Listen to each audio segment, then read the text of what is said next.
April 2015, around 3 p.m, on a winding pass in western Jalisco state, Mexico. Blue skies and a burning sun, and a road carved between two mountainsides. A convoy of police officers is snaking along the sun-kissed highway towards Guadalajara, the country's third largest city. These are no ordinary beat cops. They're elite troops of the Fuerza Única Jalisco, the state's top men.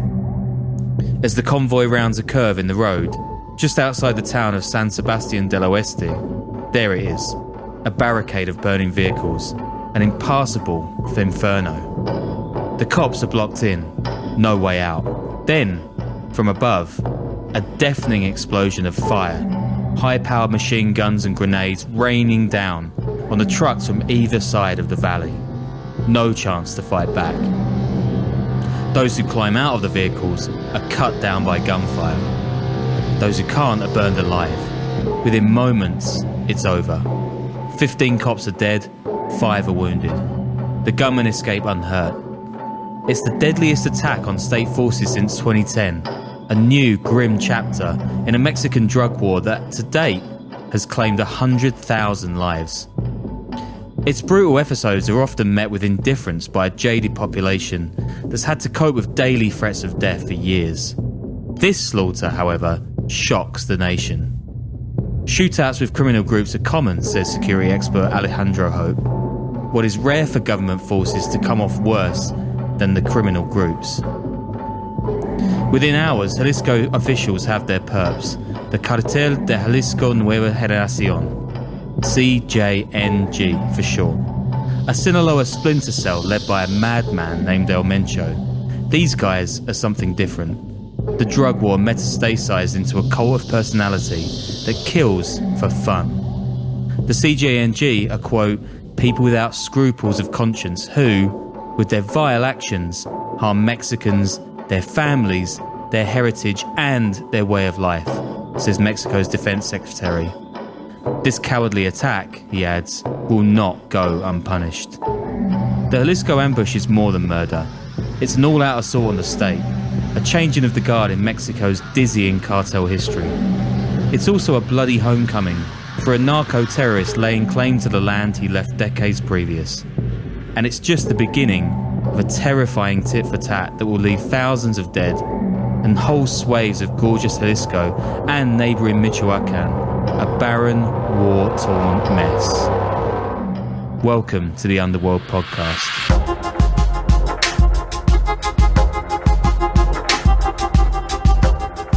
Hi guys, and welcome as always to the show that teaches you how, actually, despite tons of fanboys online, the war of drugs is actually like a massive failure. I'm your host, Sean Williams, and I'm joined as ever by Danny Gold, and I think we're about to head out on assignments, which I'm going to call a late Christmas miracle. Is there much going on over there? Good New Year? Yeah, dude, I'm heading to St. Louis in January. Where would you rather be? You know, a little little fentanyl, little murder, all that fun stuff. That's your beat, the murder beat. Yeah. Where are you going? I'm off to Sicily in a couple of weeks, actually. So that's going to be nice. Some sunshine. I mean, it's grim over here. Definitely worse than St. Louis in January. Jesus. Yeah, slightly fewer murders, but also mafia and a lot of grim shit. So back in the game. So I think this is our second episode into the new year, and our Patreon's up and running again, guys. Like, we've got a couple of interviews going on there. You've got a pretty cool one, right? Yeah, on Captagon with Caroline Rose, who's like one of the premier experts on the drug. But yeah. Patreon.com/the Underworld podcast. Throw us some pocket change, bonus episodes, help keep supporting us and whatnot. Yeah, those gym memberships don't come cheap, and I really need to get over the bread sauce over Christmas. But I did a bonus with Keegan Hamilton of Vice a few days ago, and actually we spoke all about his trips to Michoacan with the CJNG and their rivals, the Carteles Unidos and Autodefensas, and how he basically shat himself calling out the wrong patron or boss at a cartel checkpoint. You should definitely listen to that. And like we said then in that interview, like, despite El Mencho being the most powerful, rich, god-awful, bloodthirsty gangster pretty much anywhere on earth, there's a massive black hole of info about him, and a ton of the US TV coverage is just like outright bullshit. Josh Eels published a cracking feature on him back at Rolling Stone a few years back, but yeah, this is like a show where the reading list we post to the Patreon is really going to come in handy if you want to learn more off the back of it. Yeah, I just want to say too, I think we've kind of stayed away from the cartel stuff a bit, especially the leaders. I did do that Acapulco episode, but a lot of them, there's just so much out there, and there are some people that really know the intricacies so well. They know all the players, every commander. Like, have you ever seen the Narco footage board on Reddit? It's just we aren't going to bring you that level of detail, but we will tell you the story. And if we get something wrong, email Sean, because I really don't care unless you're a Patreon member. But anyway, let's get going. Yeah, if you're on like r/El Mencho and you're an admin, maybe like skip this episode and go back to one of our other amazing ones. But I mean, I know like, a lot of our listeners keep a keen eye on the drug war south of the US border. But for those of you who might not, your main encounter with the Jalisco New Generation might be a 2020 video released by them featuring like row upon row of armored tacticals, tanks, and guys dressed in military fatigues, sporting US machine guns, sniper rifles, grenade launchers, the works. Scary shit. And a massive show of force and loyalty for the guy they call Mencho, which is a phonetic derivation of his name, Nemesio Oseguera Cervantes. Some people also call him El Señor de los Gallos, or Lord of the Roosters, or Lord of the Cocks, if you prefer, because apparently he's into dropping 100 grand of pop on cockfights. What is it with gangsters loving cockfights? I mean, I've been to them. They're not that much fun, but these guys just love it. Like the Cuban guy that we did the story on. Yeah, I've been to a couple and they're just awful. Like, they're really disgusting. And there's no major climax or anything. They're just rubbish. Anyway. Boring. Yeah, they suck. Cockfights suck. Here is an intro to Mencho from Josh Hill's Rolling Stone piece I just mentioned. Quote, "Only a handful of photos of Mencho are known to exist, and even the State Department's description of him is comically nondescript. He's 5'8", 165 pounds, brown eyes, brown hair." Wait a minute, is that me? "Narco balladeers have celebrated his rumoured love of fast motorbikes and $100,000 cockfights, but otherwise he's a cipher.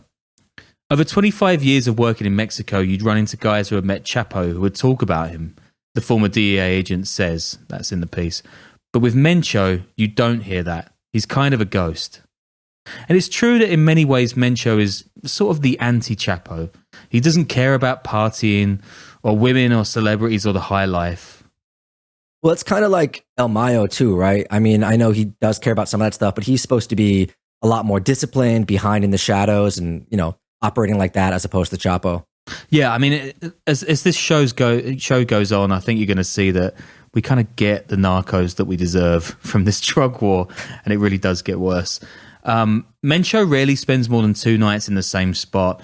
Some say that's one of the reasons for this so-called homecoming in Michoacan that we'll get to a bit later, that was in the intro. And in many ways, he's the devil that this disastrous war on drugs deserves. He's psychopathic, he's ruthless, and he's bent on nothing more than the complete domination of the drugs trade. He's also the most wanted person in Mexico, no? Oh, yeah, and worth $1 billion, although, what does that mean? But, yeah, I mean, we get a lot of, I wanted to say this, actually. We get a lot of, weird cartel fanboys and girls on our IG popping up. So let me tee off the tail of this guy with some of the things his cartel has actually done. So in 2013, for example, CJNG foot soldiers raped, murdered, and set fire to a 10-year-old girl they'd misidentified as a rival cartel member's daughter. 2 years later, 2015, CJNG sicarios duct taped sticks of dynamite to a man and his high school-aged son, laughing and filming their subsequent grisly deaths. And there's a reason the feds like comparing the CJNG to ISIS. Quote, "The manner in which they kill people, the sheer numbers, it's unparalleled even in Mexico," a DEA agent has told Rolling Stone before. Yeah, I mean, we all love to watch Narcos and make jokes here and there, but these are extremely bad people.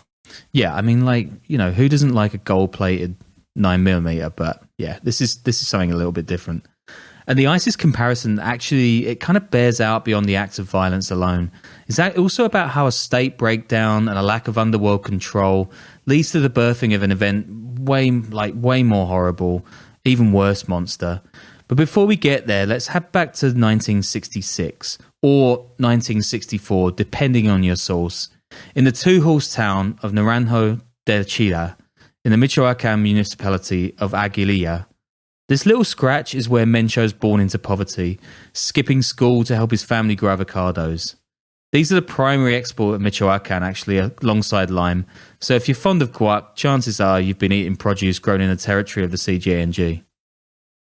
The whole cartel is controlling the avocado market, right? That was a thing a couple of years ago. I feel like I saw a bunch of stories on that. Yeah, it's a huge thing, and it's still going on. I mean, like, whole turf wars are being fought over the avocados alone, like, aside from the drugs. And it's in these avocado fields that the young Mencho actually gets his first taste of organized crime, when a local family called the Valencias hires him to keep an eye on things, make sure folks aren't stealing the crop and so on. Now, this Valencia family is known as the Avocado Cartel because they like stashing weed inside the fruit. And they'll eventually level up into the Milenio Cartel when they start planting marijuana and poppy for dope. These guys are so powerful that one of them, a patriarch named Jose, becomes local mayor in 1989. But by then, Mencho himself, he's actually in the States. He immigrates to California as a 14-year-old and immediately gets in trouble a bunch of times. In September 1992, Mencho's older brother Abraham heads to a San Fran bar called Imperial to do a dope deal, and he tagged along as a lookout. But he realizes that the buyers are using neat, stacked $100 bills instead of used, loose ones, and he calls them out as cops. That's Mencho. He tells his brother never to do business with these guys again, but it's too late. Cops arrest the pair and sentence Mencho to 5 years at a West Texas prison. 3 years later, he's released on parole and deported back to Mexico. Then he becomes a state cop in the Jalisco town of Tomatlan. Wow, that paragraph needs a lot of processing, but also like sharp kid, right? With the bills and more practical advice from the podcast for everyone out there. Yeah, I mean, this guy's pretty dead-eyed, like, and it's gonna come out a lot more as we go through the show. I mean, Mencho kicks off his criminal career south of the border as a cop, which is pretty much all you need to know about police corruption in Mexico. He works his way through the ranks of the Milenio Cartel, which now has close connections to South American narcos like the Medellin guys, and by the early 2000s, they're getting into synthetic drugs alongside the Mexican-Chinese kingpin Zhenli Yegon, who we should probably do a different show about sometime. Yeah, I mean, I'm interested already. And also, Chinese laborers, like immigrants, they were the first ones who brought opium to Mexico, I think, in the 1920s, around then. And they were actually kicked out in the 30s after locals took over the rackets post-prohibition. So that's kind of how the opium market started there, and the heroin. Yeah, absolutely. We actually got into that a bit with the kind of like past of El Chapo as well with Noah, that episode we did, I think, like a few months ago. And in 2003, the state actually captures the Milenio Cartel's leader, Armando Valencia Cornelio, and it sides with the burgeoning Sinaloa cartel as part of this so-called Pax Sinaloa that's kind of holding the drug industry together just in Mexico under El Chapo. So wait, where is Mencho in this? He's a leader in the Milenio Cartel? Well, the Milenio Cartel is essentially a family business, so he's not like right at the top, but he's worked his way through, so he's a pretty prominent figure in that cartel by this point. And by the way, it's no coincidence that all this Milenio stuff playing out in Jalisco state. There's pristine beaches, mountains, but it's way more than a tourist paradise. It's warm, temperate, perfect farmland, a bit like Israel, right? You throw anything in the ground, it grows. It's also a cultural ground zero. Mariachi, tequila, sombreros, they're all from Jalisco. The state motto is Jalisco es Mexico. Jalisco is Mexico. If you're looking at Mexico on a map, like where is it geographically?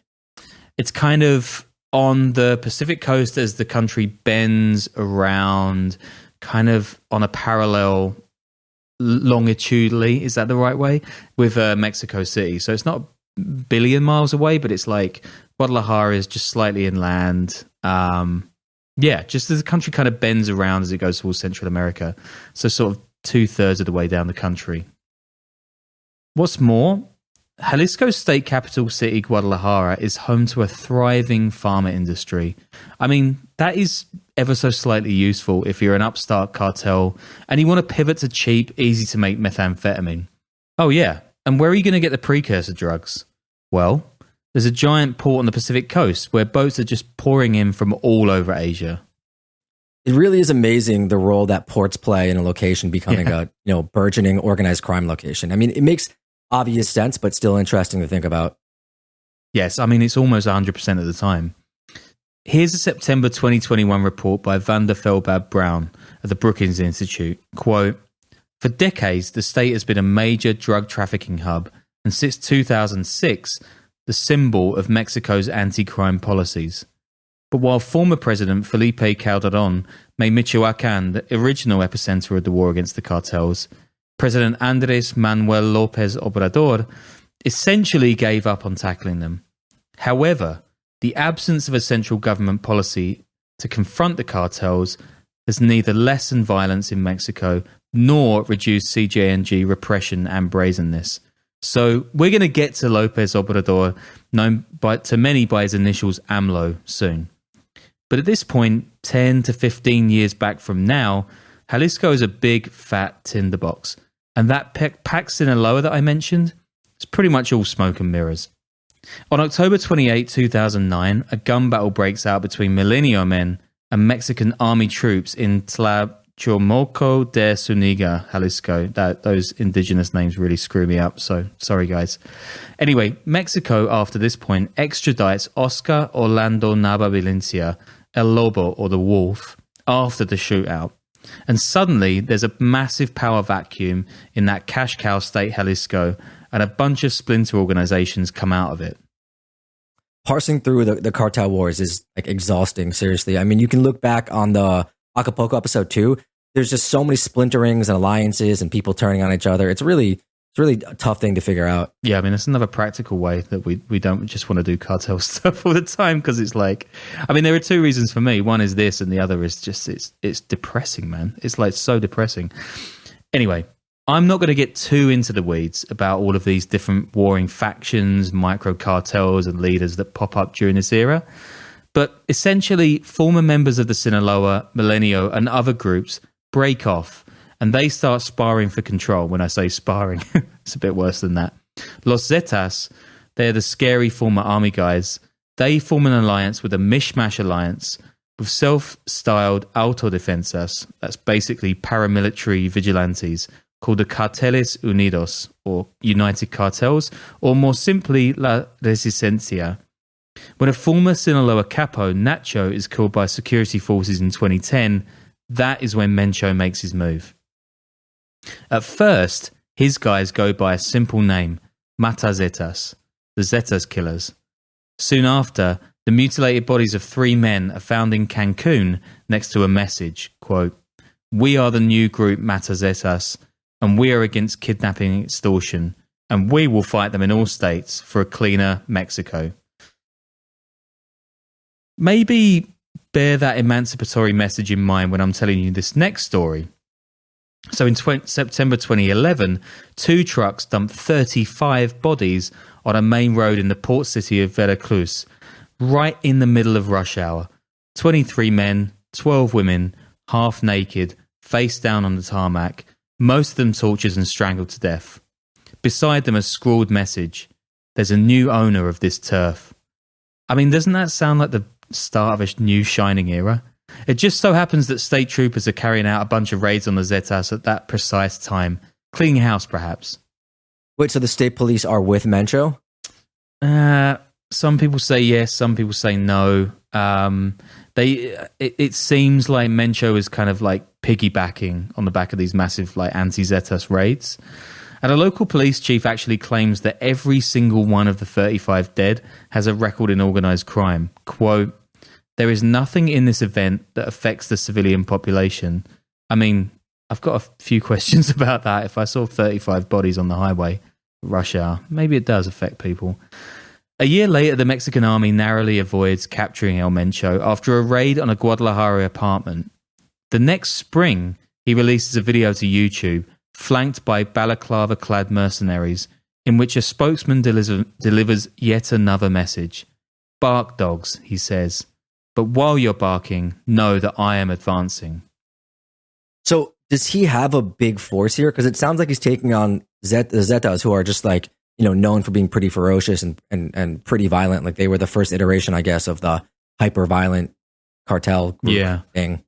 Yeah, at this point, I think both Zetas and Mencho's guys are pretty relatively small in number compared to the major cartels, but like Mencho's definitely sort of snowballing his men and trying to sort of completely run over the Zetas.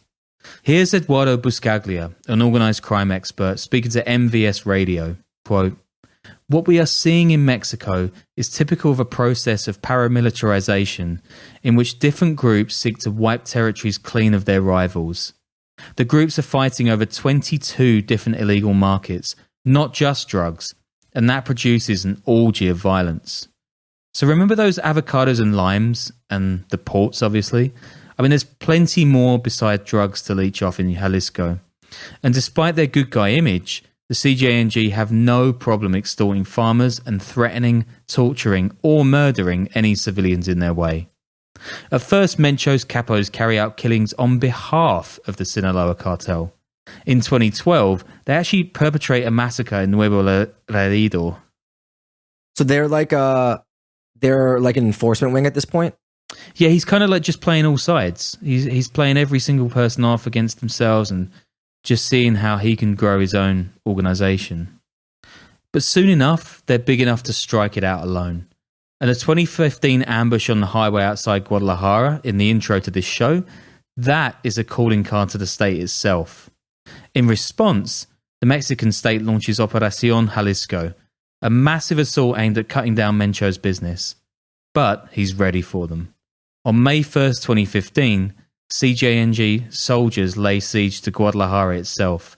They throw up 30 roadblocks, and one henchman even shoots down a Cougar EC-725 helicopter. It's considered the most brazen attack on the Mexican military since the start of the drug war 10 years previous.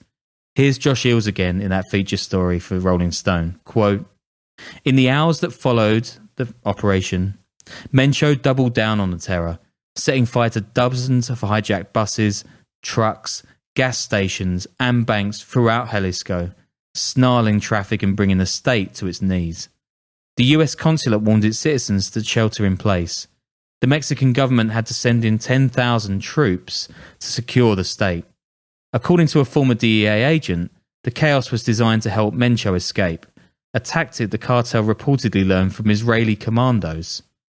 I've heard about Israelis meeting with them, snipers and stuff," an agent tells him. "It's a technical use of force you've never seen with Mexican cartels."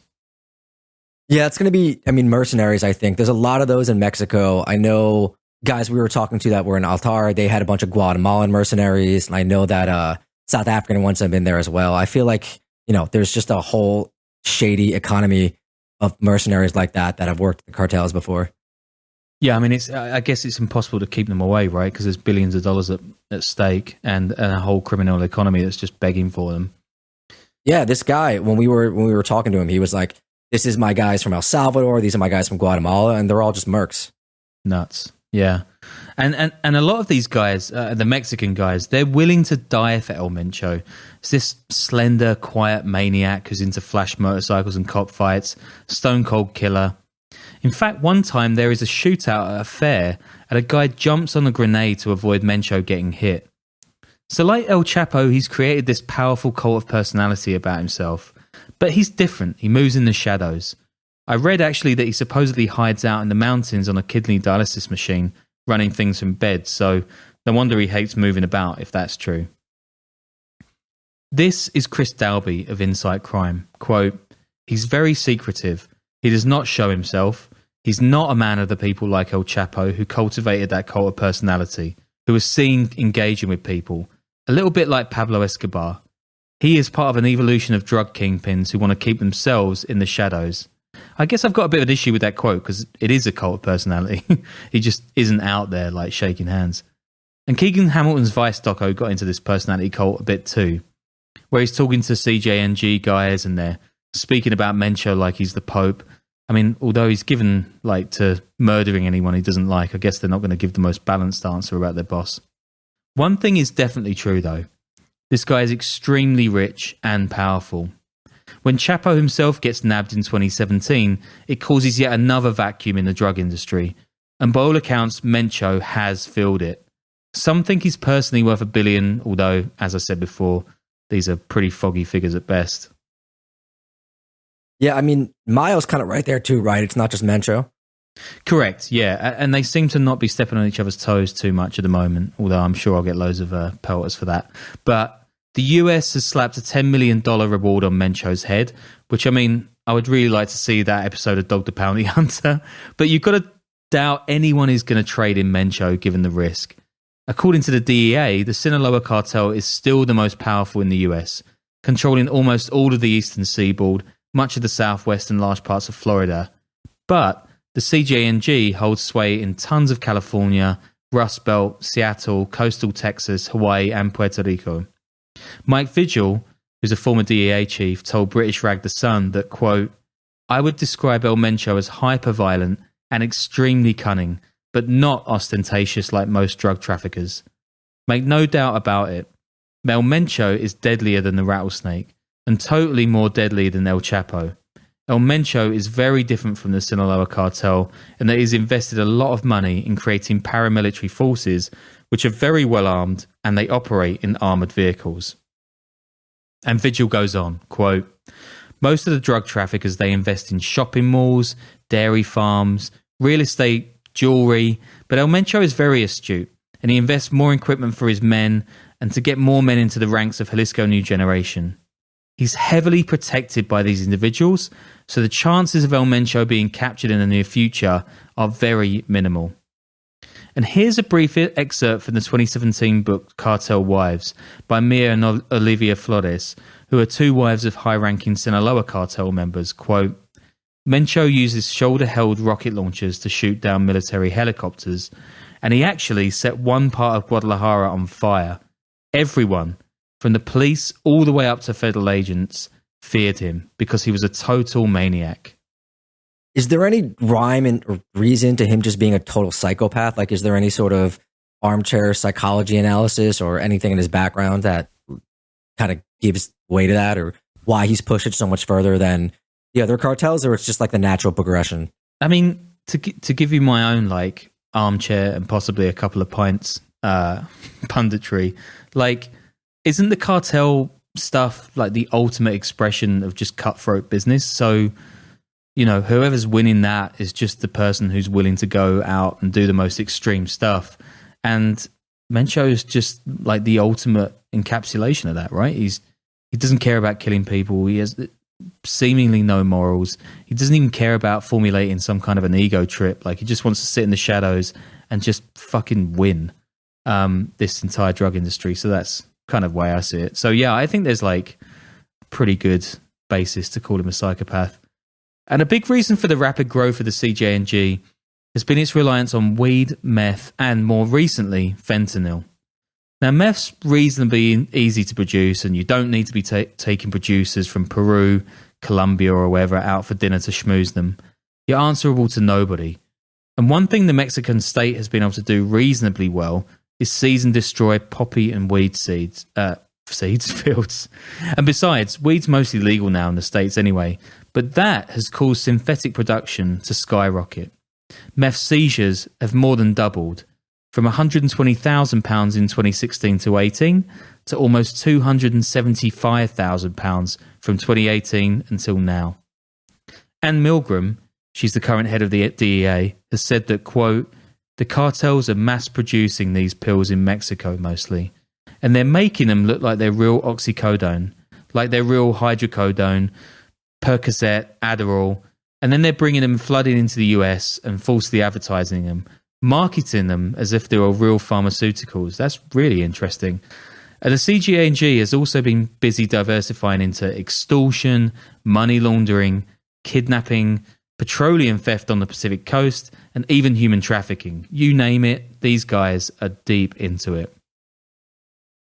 In 2017, the CJNG even spawns its own splinter group, Nueva Plaza Cartel.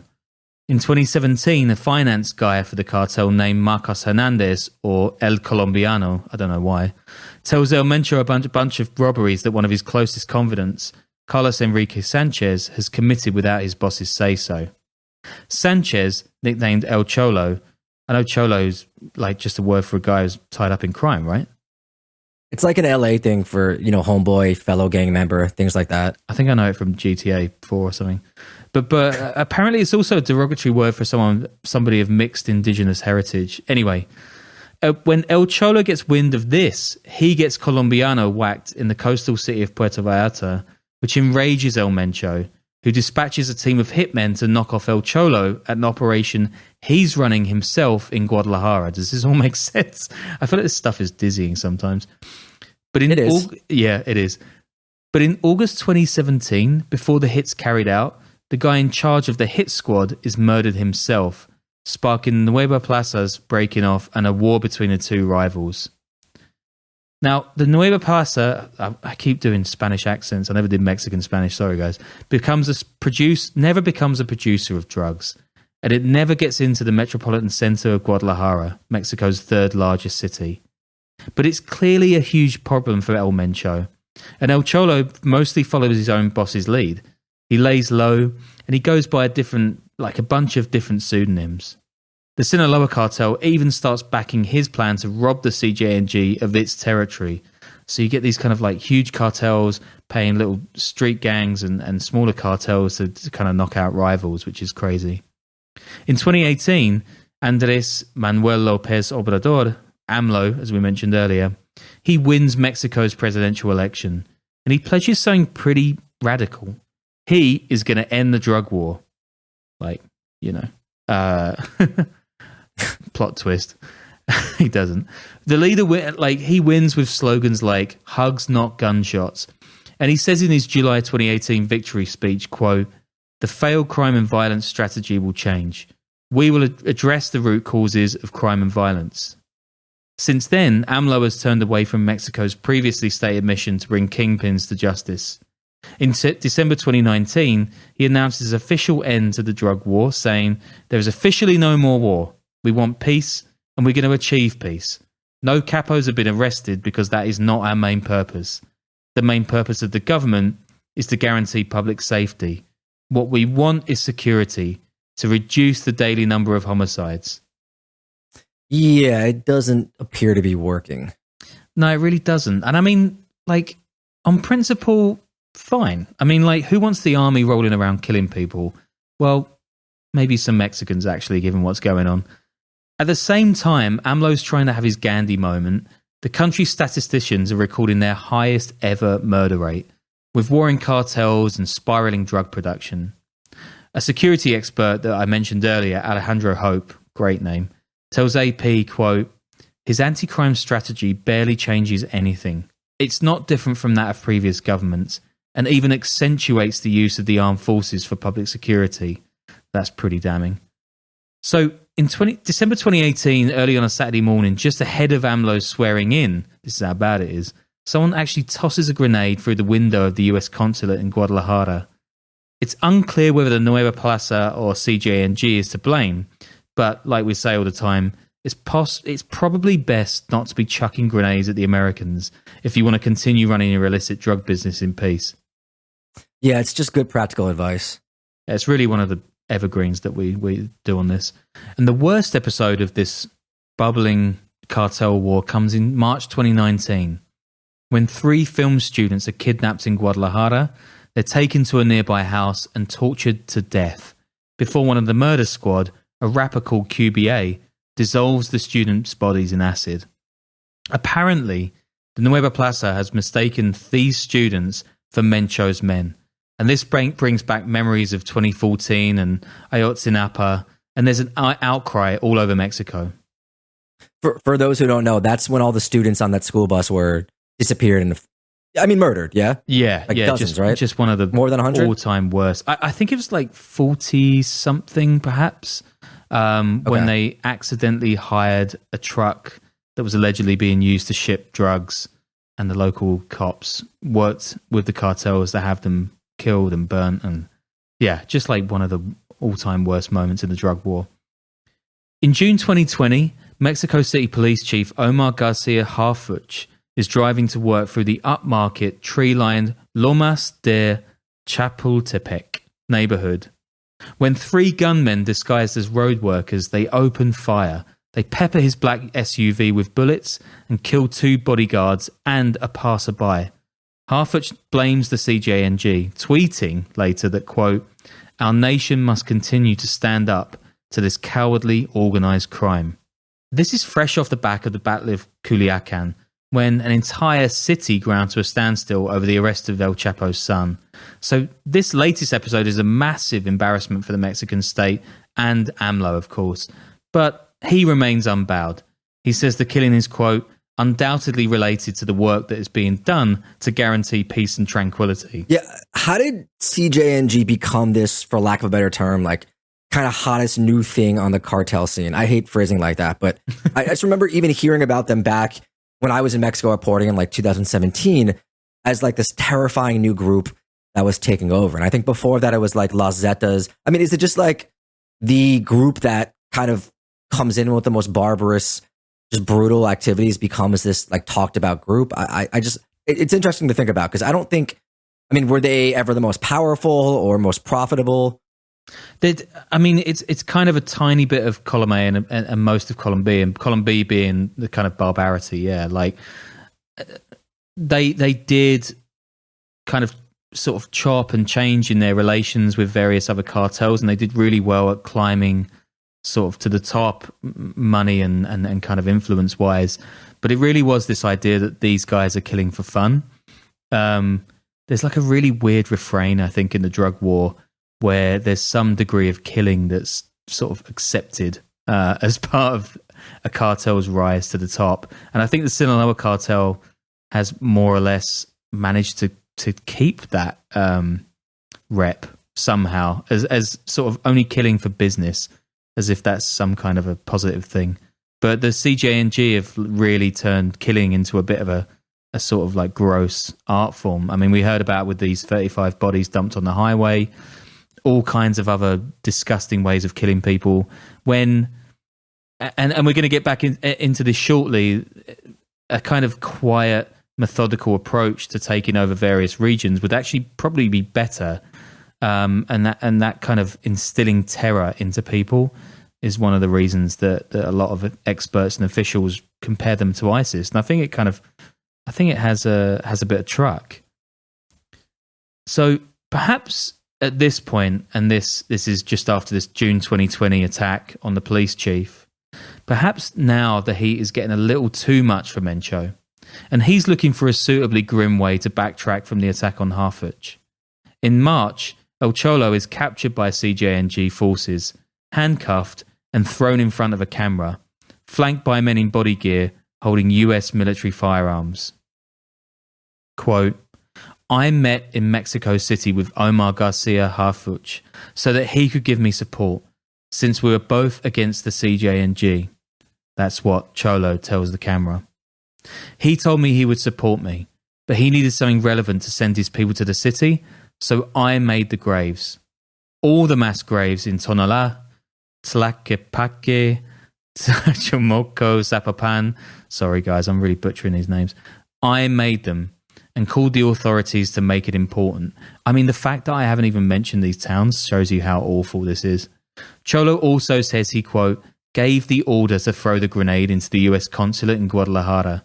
And he finishes by saying, quote, you guys that still support me, that's the Nueva Plaza, stop doing it and dedicate to your family. Look how I ended. So he's doing all this obviously after being beaten and tortured probably. Is the thinking here that he's telling the truth, or Mencho did some of this stuff and is making him say it? I think it's Mencho seeing an opportunity to get him to take. I mean, like, there's plausible deniability for the cops, right? Because they really don't want to sort of have an all-out battle with Mencho. So if he throws someone in front of a camera and there's at least an inkling that he might have done these things, then, you know, maybe that kind of holds off an all-out war for a few more days at least. And on March 18th, 2020, that's the day that the video goes viral, a body is left on a park bench near the city hall of Tlaquepaque, a southeastern suburb of Guadalajara. It's wrapped tight in black plastic, and knives are stuck into its chest and leg. Attached, a sign. The traitor, El Cholo, it reads. So, now, there is no Nueva Plaza. Mencho's biggest enemy is actually, at this point, the Carteles Unidos, the United Cartels, or CU, which began as vigilantes. but nowadays they're basically just another cartel. They're made up of former members of smaller cartels like the Cartel de Tepec, and Los Viagras. Lately, they've been fighting over control of Michoacan. That's this vast, fertile state that some believe is Mencho's kind of homecoming. It's a way to stay put rather than constantly be on the move, and a citadel from which to control his empire. Here's an anecdote told by Vander Feldbad Brown from a recent trip to Michoacan. Quote, "After recent elections, several pickup trucks loaded with men armed with assault weapons pulled up next to the house of the recently elected new mayor. They entered his house and told him that all law enforcement actions by municipal police forces would have to be cleared with the cartel and directed only against its rivals, and 20% of all public spending in the municipality would have to be handed over to the cartel. Otherwise, he and his family would be killed. Although the mayor informed state authorities in the capital of Morelia, they failed to provide him any meaningful support. No state officers were stationed in the municipality. It would take them at least 2 days to get there during a violent action to investigate a particular egregious murder, if fuel happened to be available." And she goes on, quote, "Several days later, I was told, the mayor received a message from a rival group not to obey the first cartel, not to target their criminal group, and to hand a portion of public spending to them instead. His sense apparently was that he could absolutely not trust the municipal police to defend him, as he considered it to be infiltrated by at least one of the criminal groups." That's just not ideal.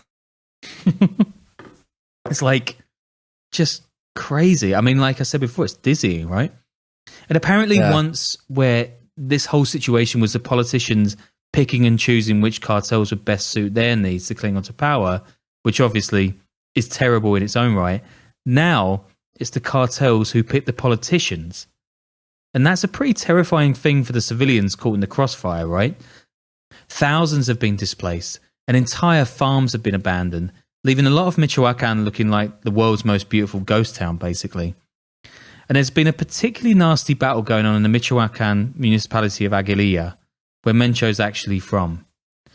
The CJNG has employed drones to send audio threats to inhabitants, and sometimes even drops bombs on them.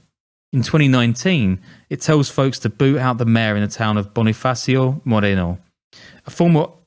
He's a former Alta Defensa guy called Juan Jose Farias. The message goes like this, quote, "We're already here, you dogs. The pure 4 letters," that means the CJNG, "sons of your whore mother. We're going to kill you all." Imagine getting that from a drone. Jesus Christ. In September 2020, Carteles Unidos men drive a military tank through the town of Bonifacio Moreno, recording themselves warning the CJNG off trying to take the place. A couple months later, the CJNG storms a CU trap house. A full-scale battle breaks out, and dozens of men are aboard 40 trucks, and it goes crazy. Last March, that's March 2021, Farias, the mayor, he's arrested after he brokers a multi-million-dollar deal to deliver 1/2 ton of meth hidden in concrete tiles to Florida on behalf of the CU. That prompts another flush of violence by the CJNG, and the government under AMLO's doing just about nothing to change it. Says an Aguililla priest, quote, "What we need is for one cartel to take control, stop the fighting, and impose some semblance of calm. Everything indicates that group is the Jalisco cartel. The only road into Aguililla is blocked and controlled by a cartel that is only 500 yards away from you, and you, that's the army, are not doing anything to protect our right to travel freely. You don't know how hard it is to be paying a war tax that is being used to kill us." I mean, this is really awful stuff. The murder rate is sky high. The Mexican state is becoming more and more compromised by corrupt officials, police officers. It's getting a lot like Colombia during the Medellin years. And I don't have the answers, but one thing's for sure. What we're doing now with this drug war is just flat out not working. In 2020, authorities in Mexico discovered 550 mass graves across the country, where 80,000 people have gone missing. Authorities have recovered almost 1,100 bodies, and 430 of them are in Jalisco.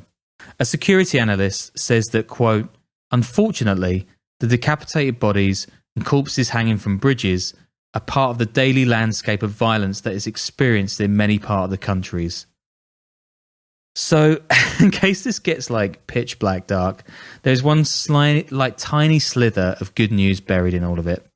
And that's that last November, Mexico's military captured El Mencho's wife, Rosalinda Gonzalez Valencia, aka La Jefa, the boss. According to Mike Vigil, that former DEA chief, she's got, quote, all of the keys, all of the confidence of El Mencho, all of the information, was responsible for laundering the cartel's money. Of course, being a Valencia, she's pretty much cartel royalty herself, the niece of Cornelio, the guy who founded the Millennials. Her marriage to El Mencho was therefore like a bit like a medieval royal wedding in a way, sealing the alliance of powerful clans. Although, given the bloodshed that's followed, I really hope they marry for love. Was that instrumental in his rise? Yeah, like that sort of alliance marriage? I don't know if the alliance marriage itself was instrumental, but you would think so, right? Given that he basically instrumentalized his own position in the Millennials who are breaking up to sort of splinter and form the CJNG.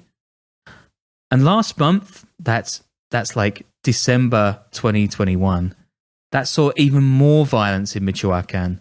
And this time with CJNG gunmen blowing up buildings with C4 explosives. According to Mexico News Daily, quote, security footage shows gunmen shooting at homes and kicking down doors. Residents said gang members entered homes and beat the inhabitants, but no deaths or serious injuries have been reported. Okay. So, quote again, if the Mexican army made a concerted effort, I'm sure they could find El Mencho and they could rub him out, says Insight Crime's Chris Dalby. But, he adds, it would make no difference. It would perhaps weaken the Jalisco cartel and fragment them, but it would not make Mexico any safer because someone else would just take over. I mean, this whole thing is whack-a-mole, right?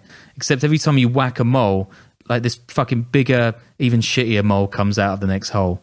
And right now, El Mencho is the worst mole we've ever had to deal with. Do we get the world we deserve? Is there a lighter note to end this on? I don't know, but that is El Mencho, guys. Yeah, wow, what getting philosophical philosophy at the end of it. Yeah, I don't know, but distressing stuff. Yeah, it's terrible. But I hope that kind of clears up some stuff because, like, there really is a bit of a black hole of information about this guy. So it was interesting seeing how much shit there is that's written that's completely untrue. Yeah, and people always ask for the cartel stuff, but also if you want more, patreon.com/Underworld Podcast. Keegan Hamilton, I think, gives us some insight that he's got from the ground over there. Yeah. People can see his doco on YouTube and whatever. And we had a really good chat about some of his experiences out there because it's like, it's so fractious. Like these Carteles Unidos, they're just, I mean, it's the ultimate expression of like giving vigilantes power and then watching them just try and take over themselves. So that's a really interesting interview that I did. And we've got those coming out every week. So sign up to the Patreon. Yeah, I want to thank our higher tier members for supporting us. John Simon, Patrick Rowland, Tanner McCleve, Sam Ramsey, Juan Ponce, P. Thomas, Mike Ulrich, William Wintercross, Trey Nance, Matthew Cutler, Ross Clark, Jeremy Rich, and Doug Printeville. Thank you guys a ton. You make this worthwhile. I want to send a special shout out to my dog who's been sitting by my side and made no sounds throughout this entire record. So thanks to the class act all around and a good boy. But anyway. Thanks again, and until next week.